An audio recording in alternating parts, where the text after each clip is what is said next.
আজিৰে পৰা সমগ্ৰ দেশতেই বিকশিত কৃষি সংকল্প অভিযান 12 জুনলৈকে চলিব। আজি মাননীয় কেন্দ্ৰীয় মন্ত্ৰী শিৱৰাজ সিং চৌহান ডাঙৰীয়াই উৰিষ্যাৰ পৰা শুভাৰম্ভ কৰিলে।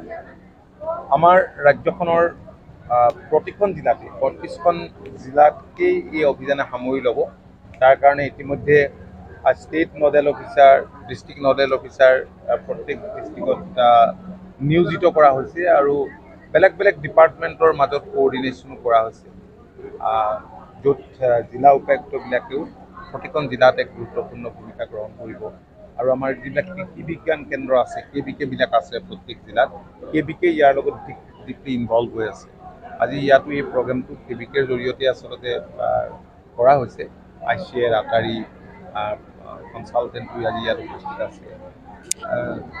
মই আশা কৰিম যে সমগ্ৰ ৰাজ্যখনতে যি এই অভিযান এইকেইটা দিনত চলিব, কাৰণ গাঁৱৰ মাজলৈ কৃষকসকলৰ মাজলৈ যাব চৰকাৰৰ যিবিলাক আঁচনি এৱাৰনেছ ক্ৰিয়েট কৰিবৰ কাৰণে।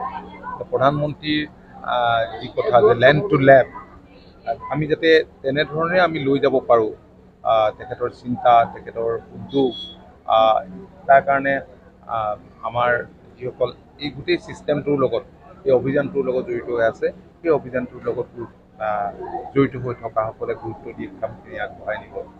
মাননীয় মুখ্যমন্ত্ৰী ডক্টৰ হিমন্ত বিশ্ব শৰ্মা ডাঙৰীয়াই অন্যান্য খণ্ডৰ লগতে ৰাজ্যখনৰ কৃষি খণ্ডলৈ এক যুগান্তকাৰী পৰিৱৰ্তন আনিবৰ কাৰণে কাম কৰি আছে। কাৰণ আপোনালোকে দেখিছে যে এইবাৰ আগতে কেতিয়াও নোপোৱা কিছুমান ছাপৰ্ট গভমেণ্টৰ পৰা কৃষকসকলে পাইছে।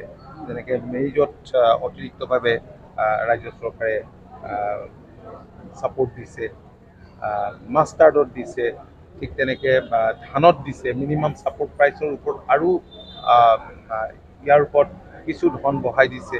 গতিকে কৃষকসকল এতিয়া উৎসাহিত হৈছে। আৰু ভাৰত চৰকাৰৰ PM কিষাণ এই আঁচনিৰ জৰিয়তে আমাৰ কৃষকসকল যথেষ্ট কৃষকসকলে সকাহ পাইছে বেলেগ বেলেগ আঁচনিৰ জৰিয়তে। মই আশা কৰিম যে আজিৰে পৰা আৰম্ভ হ'বলগীয়া বিকশিত কৃষি সংকল্প অভিযানত ৰাজ্যখনৰ সমূহ কৃষকে অংশ ল'ব। এটা উৎসৱমুখৰ পৰিৱেশ যাতে তেওঁলোকে সৃষ্টি কৰি ইয়াত অংশ লৈ আমাৰ সকলো নিজকে যাতে উপকৃত কৰে কৃষকসকলে।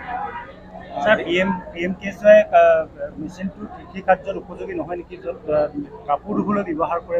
উপযোগী নহয়, এইটো সমগ্ৰ দেশতে চলি আছে, সমগ্ৰ দেশতে চলি আছে। এতিয়া কেতিয়াবা হয়তো ক'ৰবাত তেনেকুৱা হ'ব পাৰে, এইটোতো আৰু সকলো ঠাইতে হোৱা নাই। কোনোবাই আপুনি যিকোনো কামেই এটা লক্ষ্য এটা থাকিলে বেলেগ ধৰণে ব্যৱহাৰ কৰোঁ বুলি ভাবিলেতো পাৰে নহয়। তেনেকুৱা আজি বহুত আমি ট্ৰেক্টৰবিলাক দিছোঁ, ট্ৰেক্টৰবিলাকে মই দেখিছোঁ যে বহুতে খেতিৰ কামত ব্যৱহাৰ কৰাৰ উপৰিও কোনোবাই ট্ৰেইলাৰখন লৈ বেলেগ অন্যান্য বস্তু কঢ়িওৱা কামতো ব্যৱহাৰ কৰে। বিশেষকৈ কৃষি বিভাগৰ কৰ্মচাৰীসকলে কৃষকসকলৰ লগত হেৰি হ'ব পৰা নাই, যিহেতু আজি সভাখনত কৃষকৰ সংখ্যা খুব কম দেখা গৈছে। এই গোটেই ইয়াত মানে মই কৈছোঁ KVK এইখিনি অলপ মেইনলি আজি অৰ্গেনাইজ কৰিছিলে, কৃষি বিভাগো জড়িত হৈ আছে। তো এইটো কৰিব লাগিব। সেইকাৰণে মই সদায় কৈ আহিছোঁ যে আমাৰ বিষয়াসকল কাৰ্যালয়ত নাথাকি ফিল্ডলৈ যাওক, আৰু সেইটোৰ ওপৰত সদায় গুৰুত্ব আৰোপ কৰি আহিছে। ঠিক আছে। Of the people, by the people, for the people, আৰু চৰকাৰসমূহে ৰাইজৰ কাৰণে কাম কৰে। আমি ৰাইজৰ প্ৰতিনিধি হিচাপে আমাৰ যিটো গণতান্ত্ৰিক ব্যৱস্থা, তাত এক্সিকিউটিভ, লেজিছলেচাৰ আৰু জুডিচিয়াৰী, গতিকে আমি যিহেতু জনসাধাৰণক প্ৰতিনিধিত্ব কৰোঁ, চৰকাৰে লোৱা আঁচনিসমূহ এক্সিকিউটিভে ৰূপায়ণ কৰে, আৰু সেইকাৰণে ভাল ধৰণে ৰূপায়ণ হৈছে নে নাই হোৱা জনসাধাৰণৰ হৈ এক্সিকিউটিভকতো অন্য সুধিব নোৱাৰে। গতিকে আমি জনপ্ৰতিনিধিৰে সুধিছোঁ, কাৰণ আমাৰ কৃষকৰ আয় দুগুণ কৰিবৰ কাৰণে মাননীয় প্ৰধানমন্ত্ৰী ডাঙৰীয়াই বিভিন্ন কাৰ্যসূচী গ্ৰহণ কৰিছে। কৃষি সিঁচাই যোজনা, ছইল হেল্থ কাৰ্ড, আপোনাৰ PM-KSY, micro' irrigation, seed distribution, everything. অন্যহাতে মুখ্যমন্ত্ৰী ডাঙৰীয়াৰ বিভিন্ন আঁচনিসমূহৰ জৰিয়তে আজি কৃষক উপকৃত হৈছে। উদ্দেশ্য হৈছে যেনেকৈ আমি কৃষকৰ আয় আমি দুগুণ কৰিব পাৰোঁ, আৰু তাৰ কাৰণে ন চিন্তা আছে, ইন'ভেটিভ আইডিয়া আছে, ভেলু এডিশ্যন আছে, আৰু মাৰ্কেট সবতকৈ ডাঙৰ কথা যে কৃষকৰ কাৰণে উৎপাদিত সামগ্ৰীৰ নিশ্চিত বজাৰ, বাট সেই নিশ্চিত বজাৰো আজি আমাৰ চৰকাৰে আমি অলমষ্ট কিছু কিছু ক্ষেত্ৰত আমি এচিয়ৰ কৰিছোঁ। আজি আলু ক্ষেত্ৰত আমাৰ আলু বজাৰ আছে। আজি অন্যান্য যিবিলাক পেৰিচেটেবল আইটেম আছে সেই আইটেমবিলাককো আমি ভেলু এড কৰি ইন'ভেটিভ আইডিয়াৰ বিভিন্ন ষ্টাৰ্টআপ ডেভেলপ কৰি আজি ফুড প্ৰচেছিং বিভিন্ন ধৰণৰ উদ্যোগ অসমলৈ আহিছে। গতিকে আমি যদি ৰ' মেটেৰিয়েল ছাপ্লাই দিব নোৱাৰোঁ, হুৱেৰ আমাৰ এবাণ্ডন লেণ্ড আছে, ৱাটাৰ ৰিচোৰ্চ আছে, এবাণ্ডন লেণ্ড এণ্ড ৱাটাৰ ৰিচোৰ্চক আমি কেনেকৈ আমি ৰাইজৰ ওচৰলৈ লৈ গৈ তেওঁলোকক উৎসাহিত কৰি কানেক্ট কৰি আমি মাৰ্কেটলৈকে লৈ যাব পাৰোঁ, তাৰ দায়িত্ব ডেফিনেটলি আপোনাৰ এগ্ৰিকালচাৰ ডিপাৰ্টমেণ্টে ল'ব লাগিব, তাৰ ডেফিনেটলি দায়িত্ব ফিচাৰী ডিপাৰ্টমেণ্টে ল'ব লাগিব, তাৰ দায়িত্ব ল'ব লাগিব ইৰিগেশ্যন ডিপাৰ্টমেণ্টে।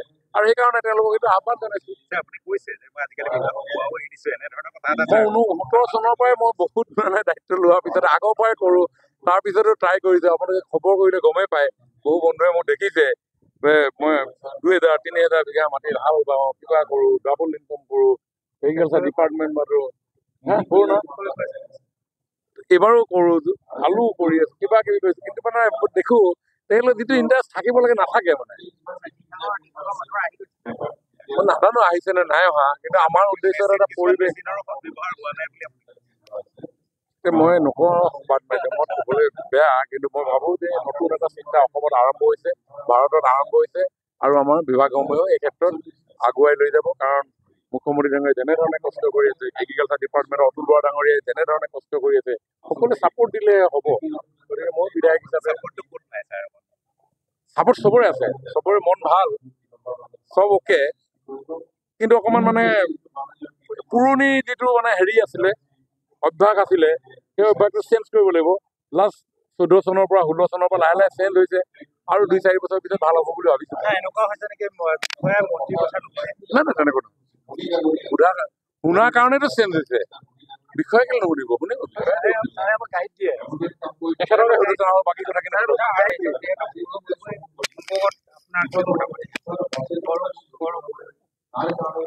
গৌৰৱ গগৈ সম্পৰ্কত আজি মই এটা ফেচবুক পষ্ট দিছোঁ, আপোনালোকে যদি ফেচবুক চাই ডিটেইলছত আপোনালোকে গম পাব।